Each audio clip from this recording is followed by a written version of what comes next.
Welcome back to What Arty Noobs with General Disturbance, and this is an Object 261, the Tier 10 Soviet SPG, and this one is being commanded by Beerwalla, and he's on the north spawn, or rather the defending spawn of Erlenberg. Yes, this is an Erlenberg assault,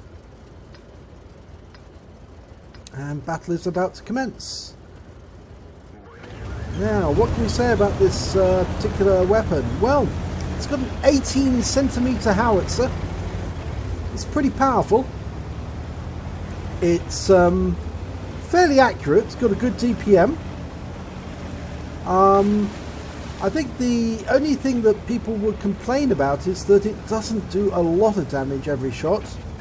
But a lot of people would say it's probably the best Arty at tier 10, although some might suggest otherwise. Now, he was having a quick look in battle assistant as he was moving along, because he wants to check for a target, and there's a target turned up straight away. In fact, he's got 3 targets to fire at now, and he's turning to face them. He's going to fire a round out. There's an AMX CDC there, lining up a shot. Round out. No, there's no result there. So he's carrying on into the bushes.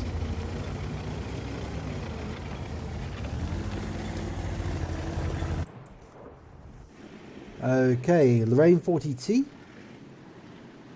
Almost ready to fire. The great thing about this particular Arty, he's got a 25.9 second reload. No result from that shot.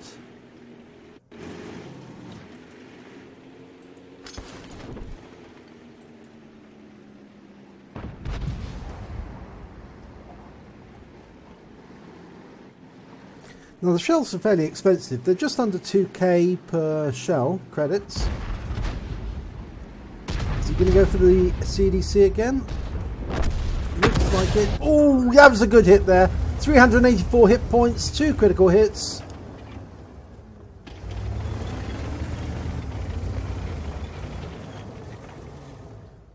Now, normally it would be a 35-second reload, but he's managed to get it down to 25.9.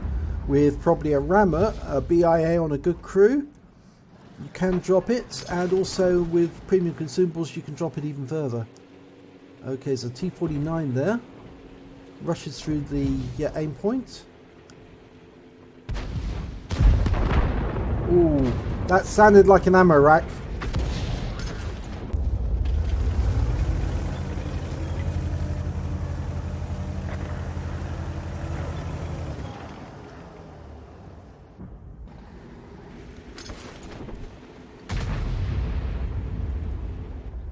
Yes, he managed to get a fairly near splash of 125 hit points on that T49, but he's going for the T57 Heavy now.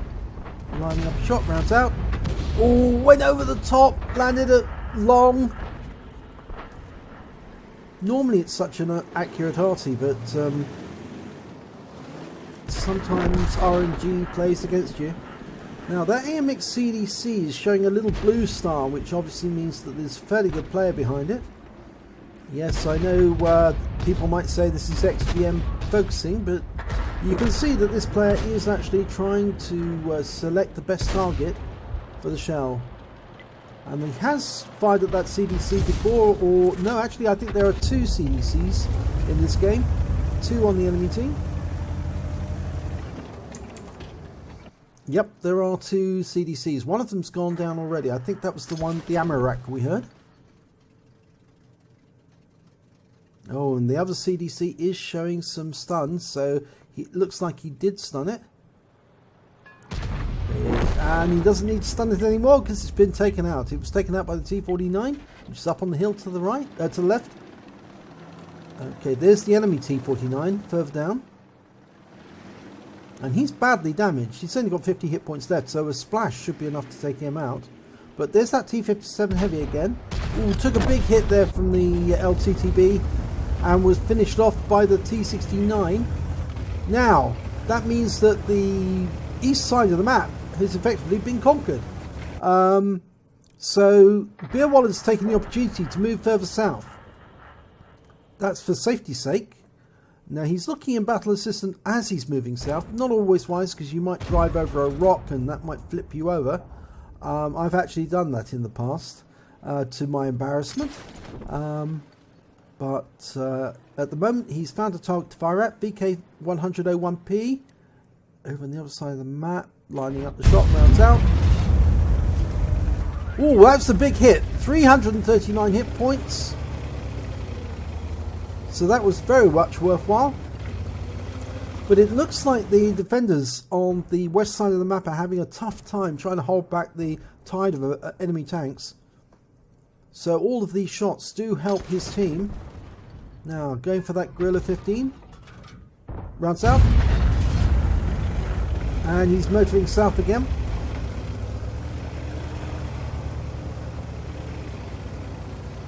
There's another advantage to actually driving as far south as you can.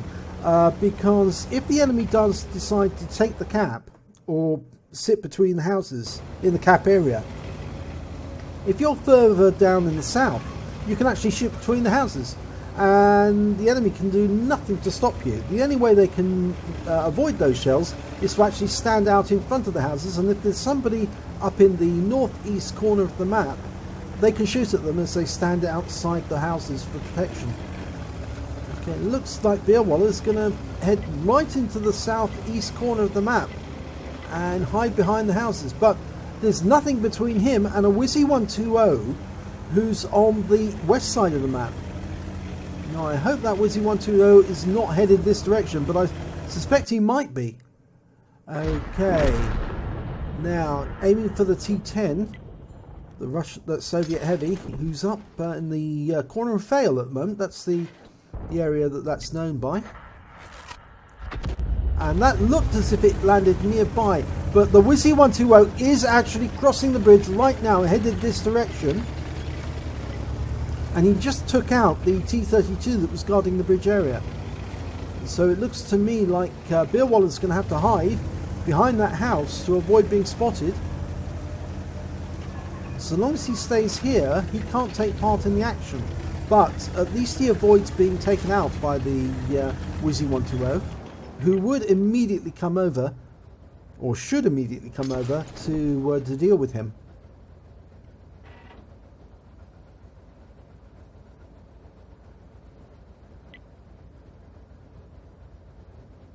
Now he's positioned himself just in such a way that if the Wizzy 120 comes around this corner, he can shotgun him straight away. Oh, there's the Wizzy 120. He's been spotted, and he's up on the hill, slightly to the north of Beerwalla, so he can pull around the corner and shoot from inside the bushes. And the Wizzy 120 might not spot him, but he'll certainly feel the shot and know the direction in which he was struck. 380 hit points right into his posterior. Now, the question is, will he come south to deal with Beerwalla now he's been hit from behind? Well, that's the 2-minute hooter. So, as this is an assault battle, if he doesn't come south, then he allows Beerwalla to continue firing shells. But if he does come south, he's neglecting his duty to take the enemy cap. In fact, it appears he is headed north, that 120. Or is that another one? No, there's one there. Rounds out. There's two Wizzy 120s on the enemy team. One is a Wizzy 120 1FT, the other's just a standard 120. Okay, the Skoda T50 is in the cap right now, and the STRV is firing on him, and he's just taken him out. Okay, T69 is also spotting from the cap, but there's that Wizzy 120, and he's headed north, and that building's in the way. So Beerwalla needs to get out of the way. The T69's been taken out. The STRV's been taken out. Beerwalla's all on his own now. And there's 1 minute to go. They could cap if they can get enough people into the cap simultaneously. Beerwalla's fired his round off, and he's reloading. And he's staying in the southeast corner. Now, they have not got enough time to cap.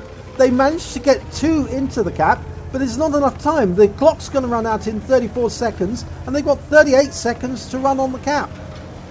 unless they can get another tank into the cap right now, they're going to lose. Okay, Beerwalla's firing around between the houses, supposing that they think that he's still in the northeast corner. I suspect the Wizzy 120 went off into the northeast corner to try and find him, but failing to find him, must have realised, no, he's not in that corner of the map. There's not enough time. 4 seconds. 3, 2, 1. He's won a Kolobanov! That's absolutely excellent. He's won a Kolobanov medal. Let's have a look at the end of battle results. And it's a bruiser medal for Beerwalla in the Object 261. So he got at least 5 critical hits. In fact, he got 13. And he got the medal that everyone would like to get, the Kolobanov medal, for standing alone against at least 5 enemy and surviving to win the battle.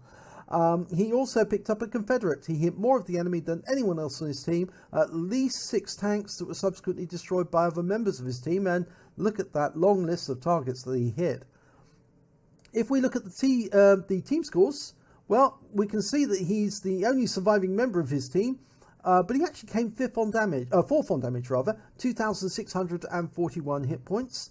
He didn't get any kills at all. He was way down the table when it came to kills. But when it came to base XP, he was mid-table at 443 experience points. He fired 14 rounds, got 3 direct hits, 3 penetration, and 10 splash damage. Did damage of 2,641 hit points, of which 2,261 were at more than 300 meters. Obviously, the Wizzy 120 was a lot closer when he hit him in the rear. He also damaged 10 of the enemy vehicles, but didn't kill any, so he hit 2/3 of the enemy team. He caused 12 stuns, but didn't get any stun assistance points. On a premium count, he earned 37,397 credits, and after ammunition resupply, he was actually left with 27,628 credits. He earned 665 XP, and then it was ×2 for the first victory of the day, so he took home 1,649 XP in total. So he says, or titles this replay, "Easy way to get a Kolobanovs in an Arty." But he didn't have to work for it, and he did do exactly the right thing. He went further south to get away from the spot that the enemy was going to be occupying. They were going to try and find him, but they were going to fail to find him, and because he was alive and because they failed to cap out, he won. If, of course, he had gone south and they had put 3 in the cap, he would have needed to get a reset in order to win the battle. But lucky for him, the enemy team failed to put enough people into the cap in time, and so he wins a Kolobanov and wins for his team. Well done, Beerwalla. If you enjoyed this replay, please give it a like and do subscribe to our channel, because YouTube keeps changing the limits. Hopefully they won't change them again, and we need at least 1,000 subscribers. If you send in your replays, we may be able to do them for you, even if they're old clients. So maybe the next replay that we do into a video will be yours.